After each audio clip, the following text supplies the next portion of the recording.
बिस्मिल्लाहिर्रहमानिर्रहीम।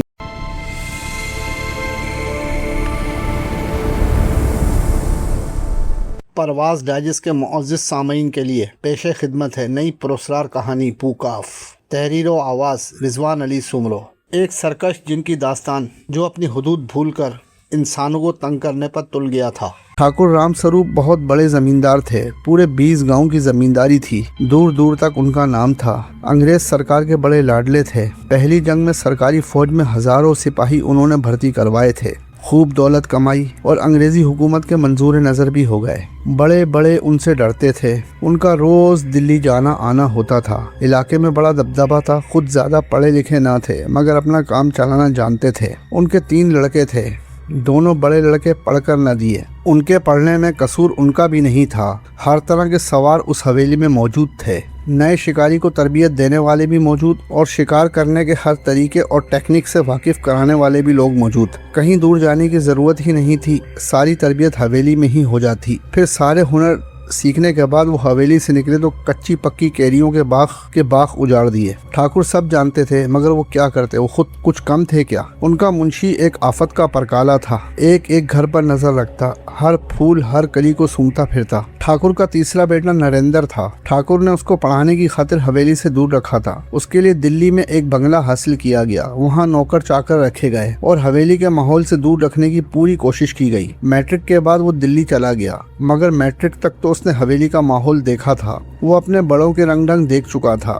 इसके बावजूद वो आसानी से मैट्रिक पास कर गया। इसकी वजह इसकी कुदरती जहानत और होशियारी थी। दिल्ली में वो आज़ाद था। सिर्फ नौकर थे और नौकर तो नौकर ही होते हैं। वो अपनी मर्जी का मालिक था। जूं वक्त गुजरता गया खानदानी खून में जोश आता गया। वो एक अच्छी शक्ल सूरत का नौजवान था और फिर जमींदार का बेटा भी था और फिर उसका हल्का अहबाब बढ़ता चला गया। दोस्ती करना इतना मुश्किल नहीं। यहाँ गुड़ हो वहाँ पर तो मक्खियाँ खुद ब खुद आती हैं। यहाँ तो गुड़ की फरअवानी थी। हर रंग हर रूप के दोस्त बन गए। ठाकुर नरेंद्र ने वही माहौल बना लिया जो उसके बाप की हवेली में था। पढ़ना लिखना कैसा, रात रात भर नाच गाना मौज मेला, दिन भर सोना या फिर नए प्रोग्राम बनाना। इन हालात में भला पढ़ना लिखना क्या होता। बाप समझ रहा था मेरा बेटा पढ़ रहा है। इसको आने वाले वक्त का डिप्टी कमिश्नर या बड़ा अफसर समझ रहा था। खुश था मेरा एक बेटा तो अंग्रेज हुकूमत में बड़े ओहदे पर पहुंचेगा और वो उससे बड़े बड़े फायदे हासिल करेगा। मगर वो भूल रहा था फितरत का उसूल है, दुश्वारियों के बाद ही आसानियाँ मिलती हैं।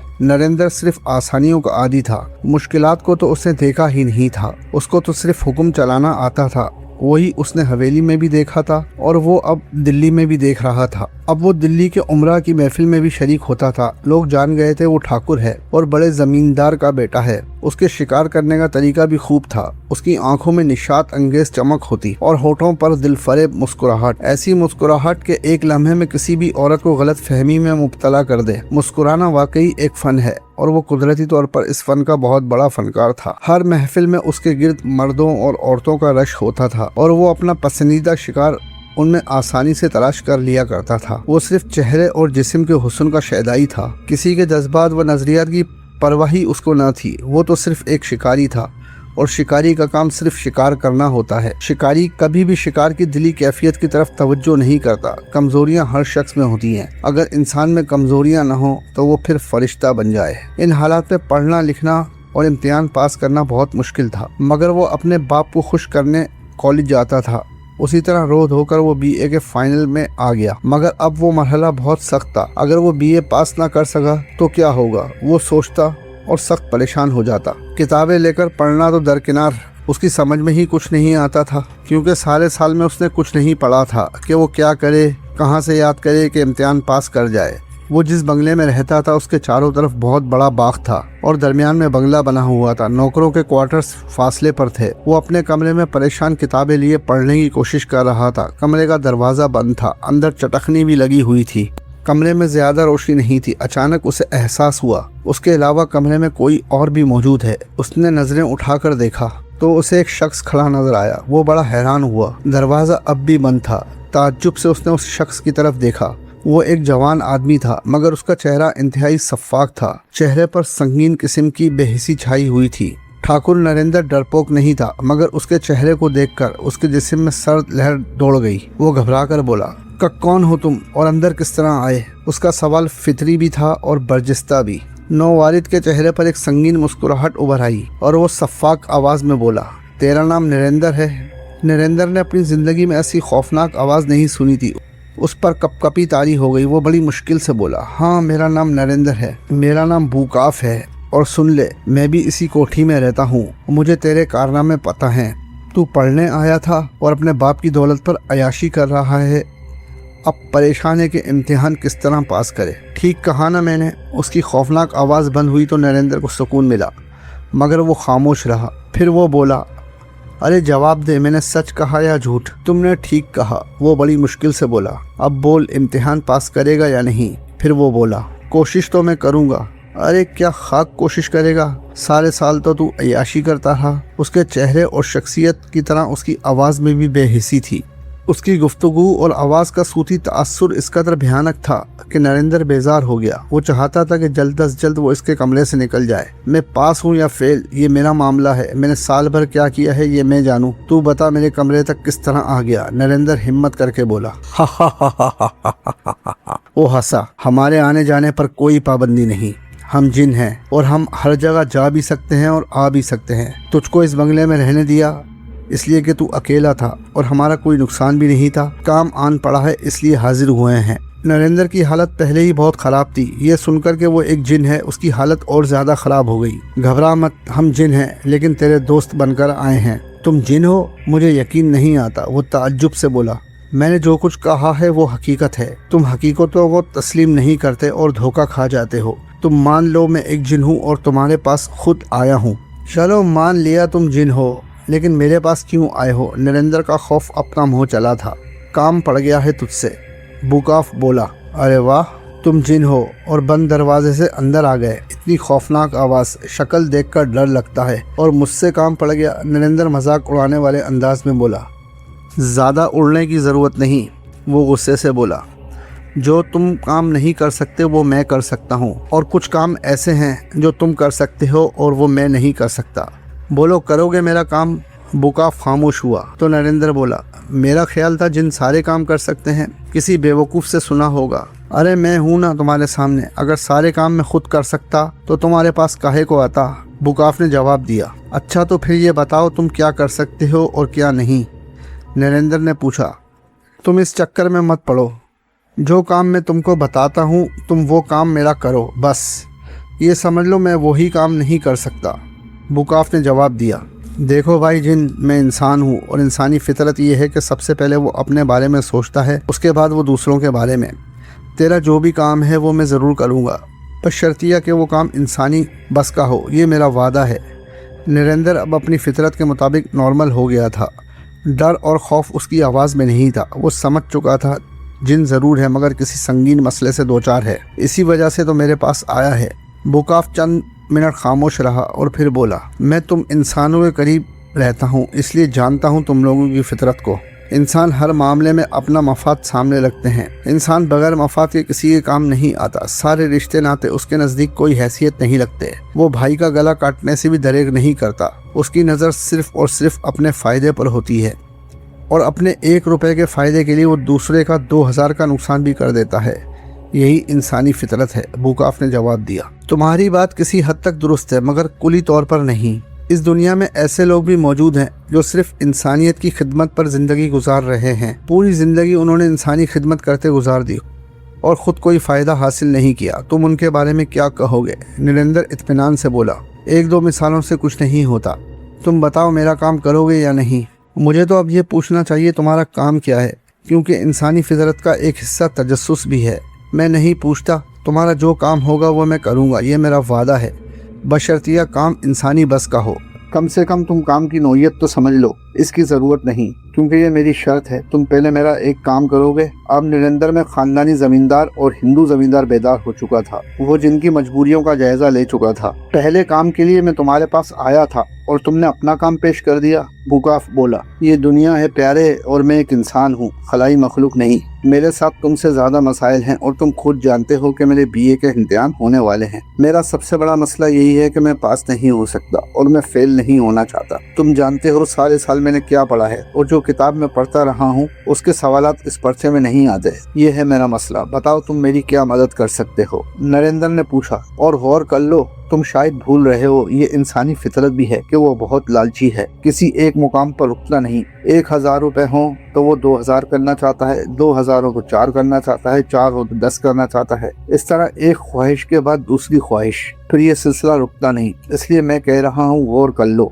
मैं तुमसे एक काम लूंगा दूसरा नहीं, और तुम भी मुझसे सिर्फ एक काम ले सकते हो। बुकाफ ने कहा, मुझे सिर्फ तुमसे एक ही काम लेना है, ये मेरा वादा है, उसके बाद मैं तुम्हें किसी काम के लिए नहीं कहूँगा। नरेंद्र ने जवाब दिया, अच्छा अब ये बताओ तुम चाहते क्या हो। बुकाफ बोला, बीए के सारे पर्चे एक दिन के अंदर ले आओ। पर्चे कहाँ छप रहे हैं, कहाँ रखे हैं, इसका पता चलाना तुम्हारा काम है। इम्तिहान में सिर्फ 1 हफ्ता बाकी है, मुझे इन पर्चों को पढ़ना और तैयारी करना भी है। इम्तिहान के बाद मैं तुम्हारा काम जरूर करूँगा। नरेंद्र ने कहा, ठीक है, कल जो पर्चे तैयार हैं वो आ जाएंगे। बुकाफ ने जवाब दिया, अच्छा तो ये बताओ तुम किस तरह पता करोगे और किस तरह हासिल करोगे, ये तो बहुत मुश्किल काम है। नरेंद्र ने पूछा, इंसानी अक्ल दानिश अपनी जगह, मगर एक पुरस्कार दुनिया का वजूद भी मौजूद है। इस दुनिया की बातें मुकम्मल तौर पर इंसानी समझ में नहीं आती। मैं इंसान नहीं हूँ, मेरे अपने जरिए हैं, अपने तरीके हैं। तुम्हारा काम आम खाने से है, पेड़ गिनने से नहीं। तुम्हारा काम हो जाएगा, और अपना वादा याद रखना।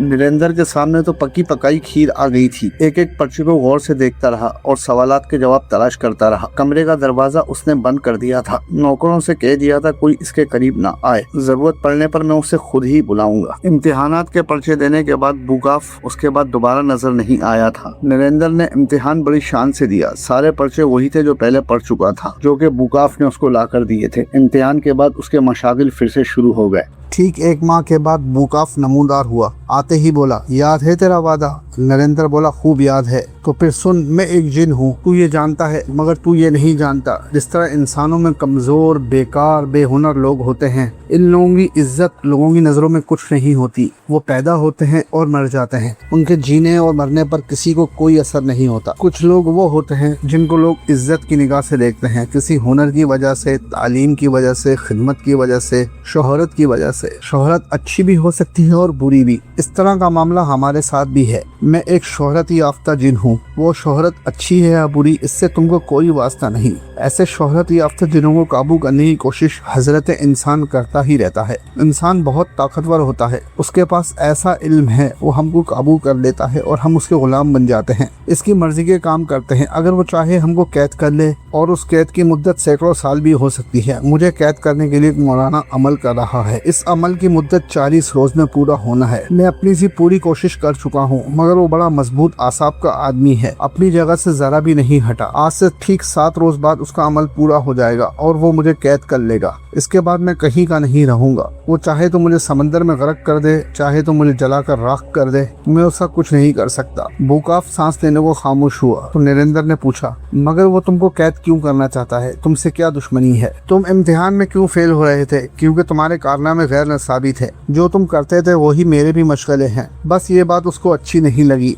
और वो हो गया मेरा दुश्मन। बुकाफ ने जवाब दिया, ये बात दुश्मनी वाली तो नहीं। नरेंद्र ने कहा, इंसानों में बड़ी खामी ये होती है कि वो बाल की खाल उतारने लगते हैं। जब मैं कह रहा हूँ ना कि वो हो गया मेरा दुश्मन तो मान लो। बुकाफ नाराजगी से बोला, तुम कहते हो तो मैं मान लेता हूँ, हालांकि दुश्मनी करने को सिर्फ इतनी सी बात काफी नहीं। नरेंद्र ने जवाब दिया, तेरा काम मैंने किया, बोल किया ना? बुकाफ बोला, हाँ तुमने मेरा काम किया। नरेंद्र ने जवाब दिया, मैं कब इनकार कर रहा हूँ? तो तुम अपने वादे के मुताबिक मेरा काम करोगे, और वो मेरा दुश्मन क्यों हुआ ये सब तुम्हारा मामला नहीं। बोलो अब क्या कहते हो? बुकाफ ने पूछा, मैं वादे से नहीं फिर रहा, मैं खानदानी ठाकुर हूँ, जो बात कह दी सो कह दी, उस पर अटल रहता हूँ। तुम काम बताओ। मुझे इंसानों पर ज्यादा भरोसा नहीं, क्योंकि वो जो कहते हैं वो करते नहीं, जो करते हैं वो कहते नहीं। मगर मैं क्या करूँ, मैं फंस गया हूँ। मुझे तुम औरों से बेहतर नजर आए और तुम्हारा खानदान भी नाम वाला है, लालच तुम्हारे दिल में नहीं है, इसलिए मैं तुम पर भरोसा कर रहा हूँ। बुकाफ बोला, आजमाइश सदाकत की कसौटी है। तुमने मेरे बारे में खुद ही कह दिया, मैं और ज्यादा क्या कहूँ। आज से ठीक 8 रोज बाद वो मुझे कैद कर देगा। हो सकता है वो कोई बोतल हो या इस किस्म का दूसरा बर्तन। वो इसको जल्द अज जल्द जमीन में दबाने या समंदर में गर्क करने की कोशिश करेगा। तुमको उस मौलवी को उस अमल से रोकना है। तुम जो भी तरीका इख्तियार करो तुम्हारी अकल और हालात पर है, बस किसी भी तरह मौलवी को रोक दो। अगर मौलवी 8 दिन से पहले भी रुक गया तो मेरा काम हो जाएगा, मैं तुम्हें माला माल कर दूंगा और मौलवी को खत्म। बुकाफ बोला, बात तुम्हारी समझ में आ गई ना? बुकाफ ने नरेंद्र से कहा। हाँ, मुझे समझ में आ गई है तुम्हारी बात, वैसे भी ये काम इतना मुश्किल नहीं। नरेंद्र मुस्कुराया। ये तुम्हारी सोच है, बुकाफ ने संजीदगी से जवाब दिया। बस इतना याद रखो, मौलवी को उस अमल से रोकना है, और वो भी किसी भी कीमत पर। वैसे ये मौलवी अमल कहाँ कर रहा है? नरेंद्र ने पूछा। एक पुराने कब्रिस्तान में।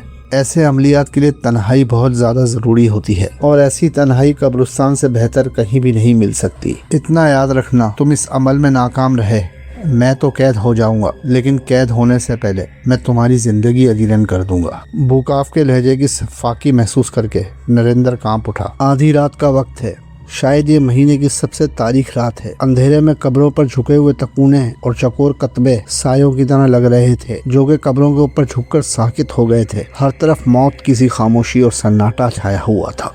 एक पुरस्कार सी धुंध चारों तरफ फैली हुई थी, जिसने कब्रिस्तान की मातमी फिजा को और ज्यादा सोगवार बना दिया था। नरेंद्र आहिस्ता आहिस्ता चलता हुआ कब्रिस्तान में दाखिल हो गया। बुकाफ के कहने के मुताबिक वो इस कब्रिस्तान में दाखिल हुआ था जहाँ किसी जगह पर वो मौलवी बुकाफ को काबू करने का चिल्ला कर रहा था। उसे उस मौलवी की तलाश थी, लेकिन अभी तक उसे वो मौलवी नजर नहीं आया था। कुछ कब्रें ढह चुकी थीं, इनमें मुर्दों की हड्डियां तक दिखाई दे रही थीं। नरेंद्र को ऐसी कब्र की तलाश थी जिसकी छत सलामत हो और वो एक पेड़ के नीचे हो, क्योंकि बुकाफ के कहने के मुताबिक वो मौलवी एक पेड़ के नीचे बैठकर अपना चिल्ला कर रहा था। हवा मुसलसल तेज हो रही थी। अचानक नरेंद्र को किसी के पढ़ने की आवाज सुनाई दी, बहुत धीमी मगर मुसलसल। नरेंद्र का दिल जोर जोर से धड़कने लगा। वो आवाज का पीछा करता हुआ कब्रिस्तान के आखिरी हिस्से की तरफ बढ़ा। फिर वो अचानक रुक गया। सामने एक पुरानी कब्र थी। कब्र किसी छोटे मकबरे की तरह बनी हुई थी। हैरत अंगेज तौर पर इसकी छत अभी तक सलामत थी। उसके ऐन ऊपर एक बहुत बड़ा बरगद का दरख्त फैला हुआ था, जिसकी शाखें हवा में आहिस्ता आहिस्ता हिल रही थी।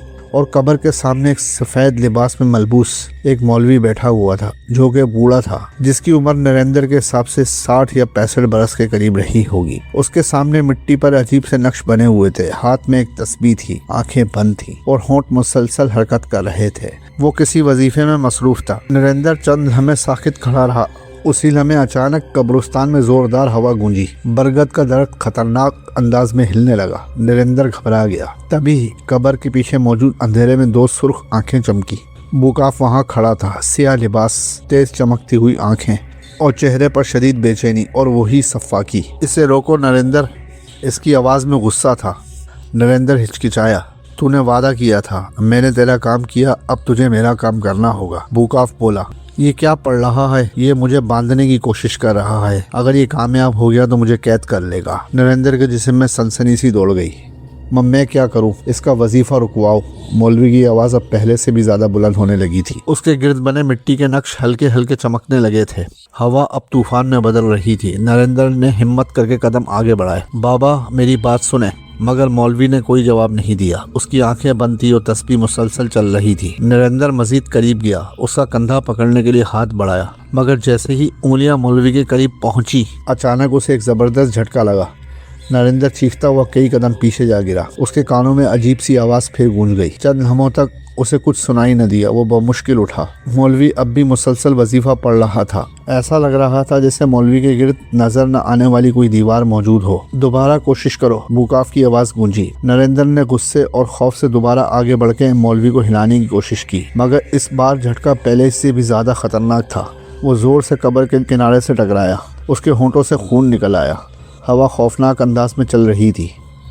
दरख्त की मोटी शाखें चरचरा रही थीं। फिर अचानक मौलवी ने पहली बार आंखें खोली। गहरी, संजीदा और गैर मामूली तौर पर पुरसुकून आंखें। उसकी नज़र सीधी नरेंद्र पर पड़ी। उसके लबों पर एक तंजिया मुस्कुराहट उभर आई। मौलवी की सर्द और बेहद पुरसुकून आंखें जब सीधी नरेंद्र पर जमी तो उसके जिस्म में जैसे बर्फ सी दौड़ गई। उसके मुंह से हल्की सी चीख निकली। उसी लम्हे उसे पहली बार एहसास हुआ कि वो किस चीज के बीच आ खड़ा हुआ है। एक तरफ बुकाफ, दूसरी तरफ ये पुरस्कार मौलवी। कब्रिस्तान की फिजा अब नाकाबिले बर्दाश्त हो चुकी थी। हवा तेज चीखती हुई दरख्तों से टकरा रही थी। सब्ज रोशनी कब्र के गिर्द घूम रही थी। वजीफे की आवाज मुसलसल बुलंद होती जा रही थी।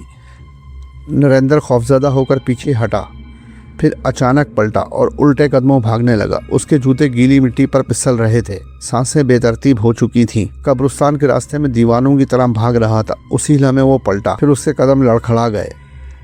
दूर कब्र के गिर्द बूकाफ खड़ा था, मगर अब उसका वजूद पहले जैसा नहीं रहा था।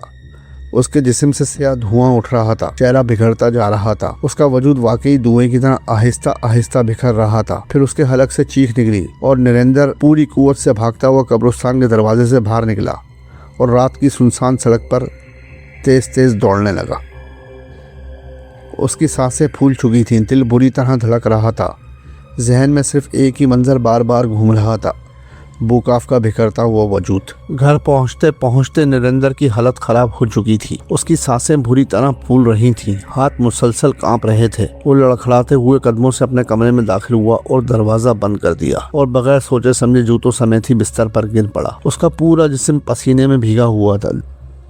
दिल इतनी शिद्दत से धड़क रहा था जैसे सीना फाड़कर बाहर निकल आएगा। कमरे में मुकम्मल खामोशी थी। नरेंद्र के जहन में अब भी कब्रिस्तान के वही मनाजिर घूम रहे थे। सब्ज रोशनी, वजीफे की आवाज़, मौलवी की सर्द आंखें, बूकाफ का धुएं की तरह बिखरता वजूद। नरेंद्र ने कांपते हाथों से अपना चेहरा ढांप लिया। अचानक उसे बूकाफ के अल्फाज याद आए, वही सर्द आवाज़, अगर तुम नाकाम हुए तो वो मुझे कैद तो कर लेगा, लेकिन इससे पहले मैं तुमसे ऐसा इंतकाम लूँगा जिसे तुम मौत तक नहीं भूल पाओगे।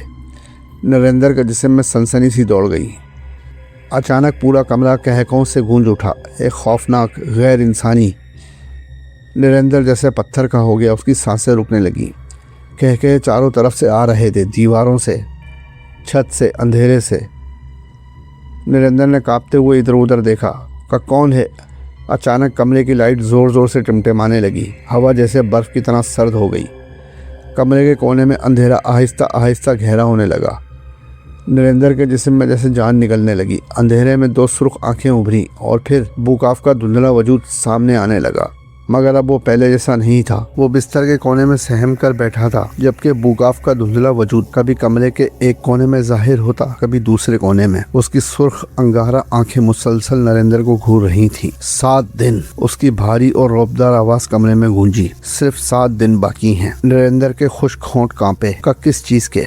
बूकाफ हल्का सा हंसा। वो कहका पहले से कहीं ज्यादा खौफनाक था। उस मौलवी का वजीफा मुकम्मल होने में अचानक कमरे की दीवारों पर स्याह धुआं फैलने लगा, और जब वो वजीफा मुकम्मल हो जाएगा ना, तो मैं हमेशा के लिए कैद हो जाऊंगा। उसकी आवाज़ में गुस्सा था। मगर इससे पहले मैं तुम्हें दिखाऊंगा खौफ क्या होता है, ऐसा खौफ जो तुम जैसा एक मामूली इंसान कभी बर्दाश्त नहीं कर सकता।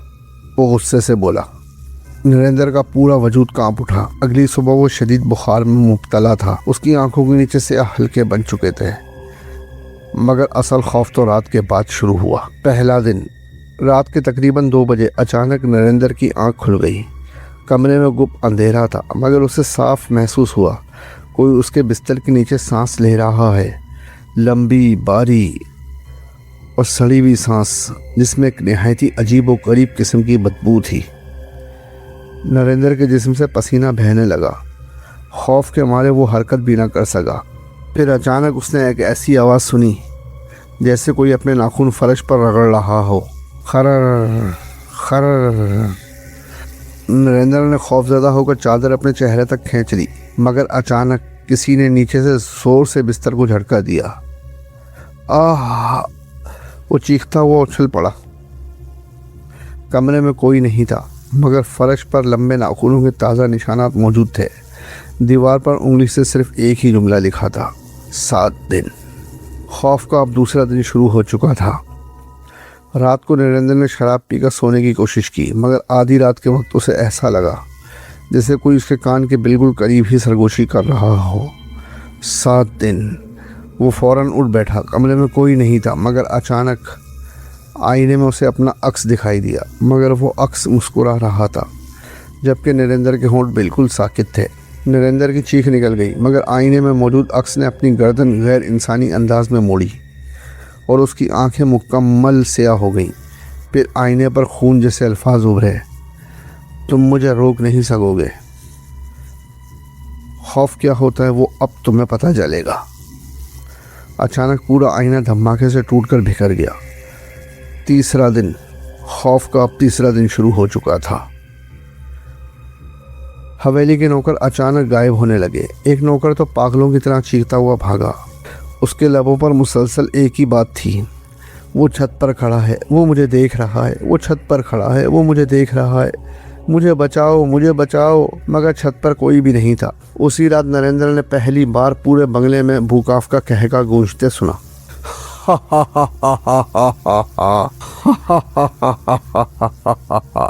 वो कहका हिजानी था। वो दीवानों की तरह ढलान में भागा, मगर हर तरफ अंधेरा ही अंधेरा था। तभी ऊपर छत से उसने किसी भारी चीज के घसीटने की आवाज सुनी।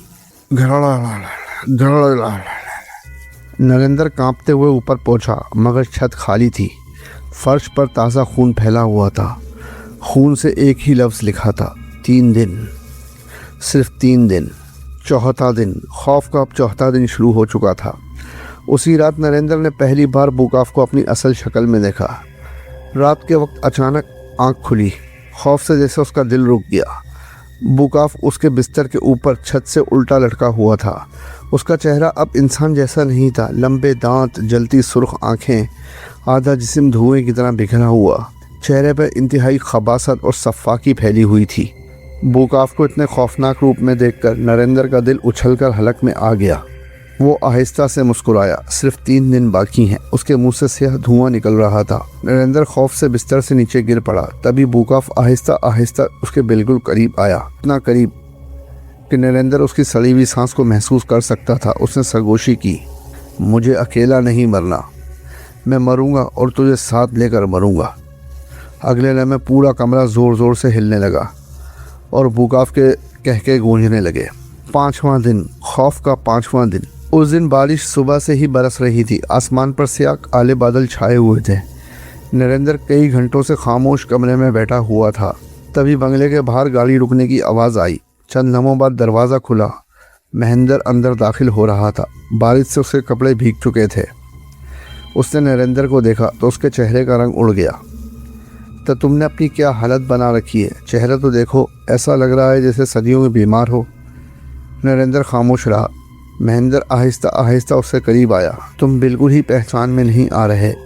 फ़ोन पर तुम्हारी आवाज़ सुनकर बापू समझ चुके थे कुछ गड़बड़ है, इसलिए उन्होंने मुझे खैरियत लेने भेजा। नरेंद्र के होंठ कांपने लगे। भैया तुम्हें यहाँ नहीं आना चाहिए था। नरेंद्र झुंझला गया। आखिर मसला क्या है? काफ़ी देर खामोश रहने के बाद नरेंद्र ने सब कुछ सच सच बता दिया। नरेंद्र की बात सुनकर महेंद्र कहके लगाने लगा, हे भगवान। उसी लम्हे कमरे के कोने में 2 सुर्ख आंखें चमकी। महेंद्र साकित रह गया। अंधेरे में बुकाफ का वजूद जाहिर हो रहा था, मगर वो पहले से भी कहीं ज़्यादा खौफनाक नज़र आ रहा था। आधा चेहरा जला हुआ, जिस्म जगह जगह धुएं की तरह बिखरा हुआ। 5 दिन। उसकी आवाज़ पूरे कमरे में गूंजी। महेंद्र खौफजदा होकर पीछे हटा। भगवान, ये क्या है? अचानक एक नादीदा कुव्वत ने उसे फिज़ा में ऊपर उठा लिया। उसकी खौफनाक किस्म की चीख पूरे बंगले में गूंज गई। नरेंद्र दीवानों की तरह उसकी तरफ भागा। इसे छोड़ो, इसे छोड़ो। मगर बुकाफ हंस रहा था, वही खौफनाक और गैर इंसानी कहका। महेंद्र हवा में हाथ पैर मार रहा था। न नरेंद्र! उसके हलक से खौफ भरी चीख निकली। गर्दन टूटने की आवाज़ पूरे कमरे में गूंजी। महेंद्र का जिस्म बेजान होकर ज़मीन पर आ गिरा। नरेंद्र की चीख निकल गई। बुकाफ का कहका पूरे बंगले में फैल गया। 6ठा दिन। खौफ का 6ठा दिन। अगली सुबह ठाकुर रामस्वरूप शहर पहुंचे। उनके साथ सुरेंद्र भी था। जैसे ही उन्होंने महेंद्र की लाश देखी, चीखने चिल्लाने लगे, महेंद्र, महेंद्र, मेरे बच्चे, महेंद्र। सुरेंद्र की भी वही कैफियत थी। उसकी आंखों से आंसू बह रहे थे। ठाकुर रामस्वरूप दीवानों की तरह महेंद्र की लाश से लिपट लिपट कर रो रहे थे। काफ़ी देर बाद रामस्वरूप ने भारी आवाज़ में पूछा, बता ये सब कैसे हुआ? नरेंद्र के होंठ कांपने लगे। फिर उसने रोते हुए सब कुछ बताया। इम्तिहान के पर्चे, बुकाफ, कब्रिस्तान और 7 दिन। जैसे जैसे वो बोलता गया, रामस्वरूप और सुरेंद्र के चेहरों का रंग बदलता गया। वो एक जिन है जो मेरे पीछे पड़ा है। सुरेंद्र गुस्से से खड़ा हो गया। क्या तुम पागल हो गए हो? उसी लम्हे हॉल की लाइट्स एक साथ बंद हो गईं। अंधेरा, गहरा, वहशी और सांस रोक देने वाला अंधेरा पूरे हाल में छा गया। बुकाफ का खौफनाक कहका गूंजा। हा हा हा हा हा हा हा हा हा। अचानक सीढ़ियों के ऊपर 2 सुर्ख आंखें चमकी। आहिस्ता आहिस्ता बुकाफ का वजूद जाहिर होने लगा। राम स्वरूप के हाथ कांपने लगे। हे राम, हे राम, बुकाफ की आवाज़ पूरे हॉल में गूंजी। मैंने कहा था ना, अगर मैं कैद हुआ तो सबको साथ लेकर जाऊंगा। तभी फर्श पर पड़ी महेंद्र की लाश हिलने लगी। सुरेंद्र खौफ से चीख पड़ा। चादर आहिस्ता आहिस्ता सरकने लगी। अगले लम्हे ही महेंद्र की लाश बैठ गई। उसकी टूटी हुई गर्दन एक तरफ लटक रही थी। अभी एक दिन बाकी है, तुम देखोगे मेरा बदला, तुम देखोगे मेरा बदला। रामस्वरूप दीवार के साथ लग गए। उनकी आंखों में पहली बार हकीकी खौफ था। 7वां दिन, खौफ का 7वां दिन। 7वां दिन बंगला खौफ की कैद में था।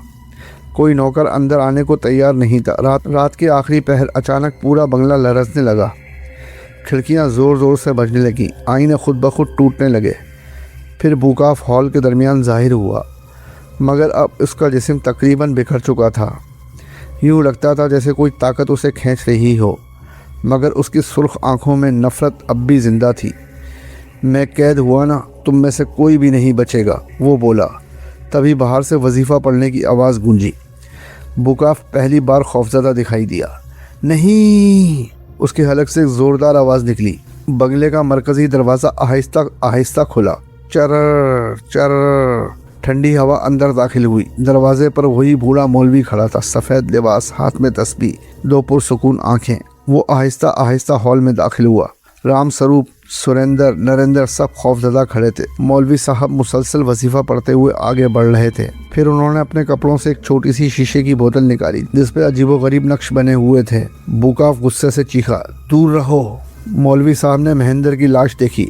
उनके चेहरे पर गुस्सा दर आया। तुम्हें शर्म नहीं आई खल्के खुदा को नुकसान पहुंचाते हुए? बुकाफ ने कोई जवाब नहीं दिया। मौलवी साहब ने एक बार फिर गुस्से से उसे देखा और बुलंद आवाज़ कुछ पढ़ने लगे। अचानक बुकाफ के जिस्म से स्याह रंग का धुआं निकलने लगा। वो दर्दनाक किस्म की चीखें मारने लगा, नरेंद्र मुझे बचाओ, नरेंद्र मुझे बचाओ। मगर नरेंद्र खौफ से साकित था। स्याह धुआं आहिस्ता आहिस्ता बोतल में उतरने लगा। बुकाफ की आखिरी चीख बंगले में गूंजी। फिर मौलवी साहब ने बोतल का ढक्कन बंद कर दिया। अचानक पूरा बंगला खामोश हो गया। हवा रुक गई, कहके ख़त्म हो गए। कई लम्हों तक हाल में मुकम्मल खामोशी रही। फिर नरेंद्र ने कांपती आवाज़ में पूछा, आप कौन हैं? इसे क्यों काबू कर रहे थे? मौलवी साहब की आंखों में सख्ती आ गई। ये अपनी हुदूद भूल चुका था। उन्होंने बोतल की तरफ देखा। एक जिन होकर खल्के खुदा को ईज़ा देता था, मासूम और शरीफ लड़कियों को बहकाता, अपनी हवस का निशाना बनाता था। फिर उन्होंने महेंद्र की लाश को देखा। मुझे अफसोस है तुम्हारे इस नुकसान का, लेकिन जो अल्लाह चाहता है वही होता है। शायद महेंद्र की मौत भी ऐसे ही लिखी थी। राम स्वरूप और सुरेंद्र खामोश खड़े थे। उनके चेहरों पर खौफ जमा हुआ था। मौलवी साहब ने आहिस्ता से कहा, ऐसी मखलूक अगर आज़ाद रहे तो इंसानों के लिए आज़ाब बन जाती है।